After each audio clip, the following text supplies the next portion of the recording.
कि भारत में 1 फरवरी को अगर आप कीमत पेट्रोल की निकाल के देख लें तो वो 94.72 यानी कि तकरीबन 95 इंडियन रुपीस बनती है 1 फरवरी को। और आज भी वही है। बांग्लादेश में आप देख लें तो 1 फरवरी को, अब ये जंग से पहले की बात कर रहे हैं, 1 फरवरी को बांग्लादेश में, जो बांग्लादेश टका में 130 टका फी लीटर पेट्रोल की कीमत थी 1 फरवरी को, और आज भी वही है। पाकिस्तान में 1 फरवरी को कोई 257 थी, फिर वो 393 पे चली गई, तकरीबन 50-55% इजाफा है। तो मुझे सोचने पे मजबूर हो रहा हूं कि भारत और बांग्लादेश के पास ऐसी कौन सी जादू की छड़ी है कि वो जो आलमी मंडी में कीमत बढ़ रही है वो भी तेल इंपोर्ट कर रहे हैं, पाकिस्तान भी तेल इंपोर्ट कर रहा है, वहां पे कीमत पाकिस्तान में 50-55% कीमतें क्यों बढ़ गई? आप बताएं कि वो क्या पॉलिसी है जिसके ज़रिए हमारे बराबर के ममालिक जो हैं, जो उस तरह ही इस तेल की आमद के ऊपर डिपेंड करते हैं, इसराहम करते हैं, वहाँ पर तसलसल है और यहाँ पर तगैर और तबद्दल है। बांग्लादेश में ये फैसला किया गया कि जो आलमी मंडी में कीमत बढ़ी है उसका सारा का सारा बोझ उठा के हमने बांग्लादेश पेट्रोलियम के ऊपर डाल देना है, अवाम के ऊपर नहीं डालना। पाकिस्तान की हुकूमत ने जो पॉलिसी अपनाई वो फर्क थी। यहां पे ये अपनाई गई कि आलमी मंडी में कीमत बढ़ रही है, हम भी ज्यादा टैक्स इकट्ठा करते हैं, पेट्रोलियम लेवी भी बढ़ा देते हैं, और ये सारा का सारा बोझ जो है ये पाकिस्तानी अवाम पे डाल देते हैं। तो पाकिस्तान में, पाकिस्तान की हुकूमत की पॉलिसी ये रही कि खुद भी माल बनाओ, पाकिस्तान का जो हुकूमती खजाना है उसको भी भरो, और जो हमारे यहाँ रिफाइनरीज हैं, चाहे वो पाकिस्तान रिफाइनरी हो, नेशनल रिफाइनरी हो, अटक हो, और एक वो सिनर्जी के नाम से रिफाइनरी है, उन्होंने माल बनाया। आप उनकी प्रॉफिट फिगर्स निकाल के देख लें, जो उन्होंने डिक्लेयर्ड प्रॉफिट्स हैं, यानी कि पीआरएल का, पाकिस्तान रिफाइनरी का जो 9 महीने का प्रॉफिट उन्होंने डिक्लेयर किया है वो 12 अरब का है, नेशनल रिफाइनरी का 9 अरब का है, अटक का 18 अरब का है। तो यहाँ पे पॉलिसी जो है वो भारत की हुकूमत ने डिफरेंट अपनाई, फर्क है।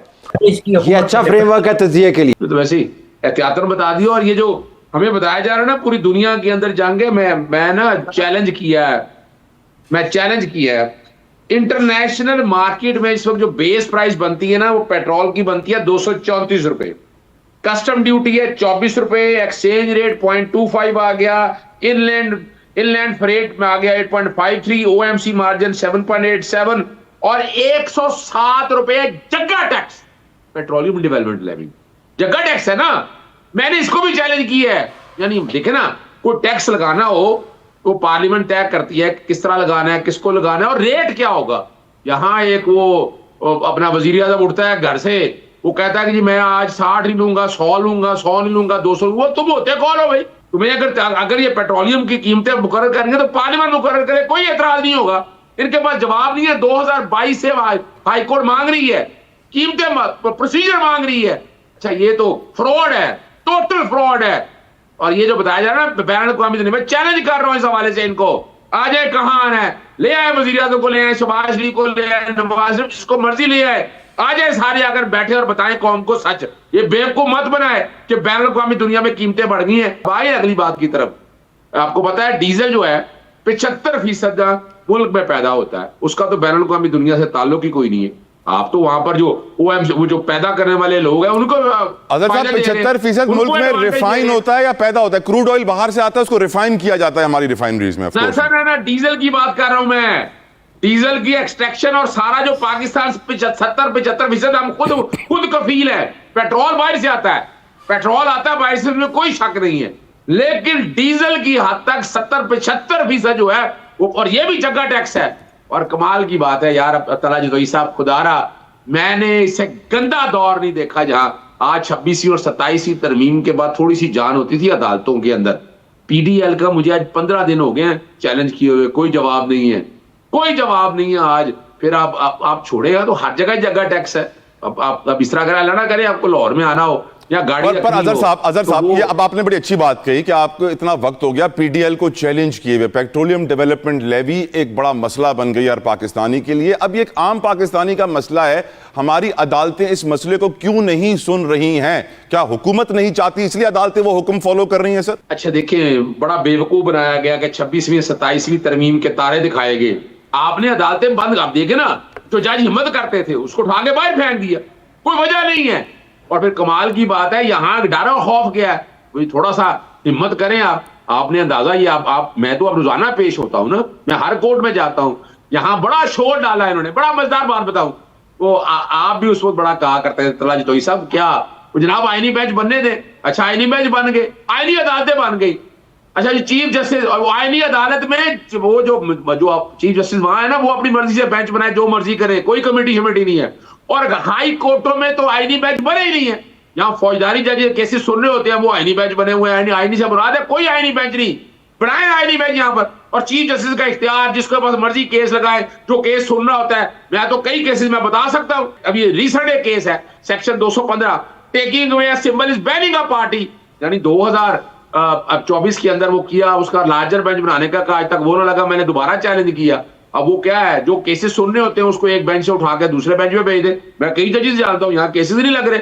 यानी ये 26वीं और 27वीं तरमीम ने तबाही और बर्बादी कर दी है। और वो हमारी अदलिया आजाद नहीं। मुझे याद आता है विंस्टन चर्चिल का वो लफ्ज दूसरी जंग अजीम के, जब पूछा दूसरी जंग, उन्होंने पूछा अदालतें काम कर रही है, उन्होंने कहा कर रही है, फिर कुछ नहीं हो सकता बरतानिया को, इसलिए बरतानिया रूल ऑफ लॉ और चीजों में आगे बढ़ गया। यहाँ क्या है, यहाँ तो आपने सारा कुछ बेच बाच के सारा कुछ अपने आप को गिरवी रखवा दिया है। और आप चाहते हैं कि पूछने वाला, यानी वो वजीर आज़म एक तकरीर में आगे कहने लगे, जनाब वो 2 साल में मैंने बड़ी मेहनत करके अपनी मोशा ठिका। नमस्ते दोस्तों। दुनिया में जब भी कोई बड़ी जंग छिड़ती है या 2 देशों के बीच सुलह होती है तो उसका श्रेय लेने के लिए सुपर पावर्स की लाइन लग जाती है। लेकिन हमारे पड़ोस में एक ऐसी सुपर पावर है जिसने अभी अभी ईरान और अमेरिका के बीच समझौता करवा दिया है। कम से कम उनकी सरकार और सोशल मीडिया आर्मी का तो यही मानना है। जी हां, हम बात कर रहे हैं पाकिस्तान की। वहां की सरकार का दावा है कि उन्होंने अपनी बेहतरीन डिप्लोमेसी से ईरान और अमेरिका के बीच तनाव कम करवा दिया। अब भाई सुनने में तो ये बड़ा नोबल काम लगता है, लेकिन जरा जमीन पर हकीकत देखिए।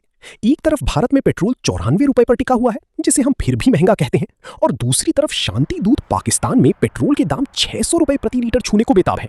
सोचिए क्या गजब का समझौता करवाया है। शहबाज शरीफ साहब और उनकी टीम शायद अमेरिका से ये कहकर आए होंगे कि देखिए बाइडेन साहब, आप ईरान से लड़ाई बंद कीजिए, बदले में हम अपने अवाम का तेल निकाल देंगे। और उन्होंने सच में निकाल दिया। जनता को लगा था कि अंतर्राष्ट्रीय स्तर पर क्रेडिट लेने से उनके घरों में खुशहाली आएगी, लेकिन यहाँ तो हकीकत यह है कि जितने में पाकिस्तानी नागरिक 1 लीटर पेट्रोल भरवा रहे हैं, उतने में भारत में एक पूरी फैमिली डिनर कर ले। दुनिया पूछ रही है कि भाई अगर आपकी डिप्लोमेसी इतनी ही प्रो लेवल की है तो जरा IMF के साथ भी कोई ऐसा ही समझौता करवा लेते, लेकिन नहीं, वहां तो जाकर बस कटोरा ही याद आता है। ये वही बात हो गई कि घर में खाने को दाने नहीं है और मियां जी चले हैं पड़ोसियों का झगड़ा सुलझाने। पाकिस्तान सरकार अपनी पीठ ऐसे थपथपा रही है जैसे उन्होंने दुनिया को तीसरे विश्व युद्ध से बचा लिया हो, पर असली जंग तो वहां की जनता लड़ रही है, पेट्रोल पंपों पर और बिजली के बिलों के साथ। जब पेट्रोल 600 रुपए हो जाएगा तो गाड़ियां सड़कों पर नहीं बल्कि सिर्फ इतिहास की किताबों में दिखेंगी। कमाल की बात यह है कि जब भी दाम बढ़ते हैं तो ये कहते हैं कि ये तो ग्लोबल मार्केट की वजह से है, और जब कोई छोटा सा समझौता हो जाए तो कहते हैं ये हमारी विदेश नीति का जादू है। वाह, यानी कि मलाई आपकी और महंगाई जनता की। भारत में हम अक्सर चर्चा करते हैं कि पेट्रोल सस्ता होना चाहिए और होना भी चाहिए, लेकिन हमारे पड़ोसी को देखकर लगता है कि भाई हम तो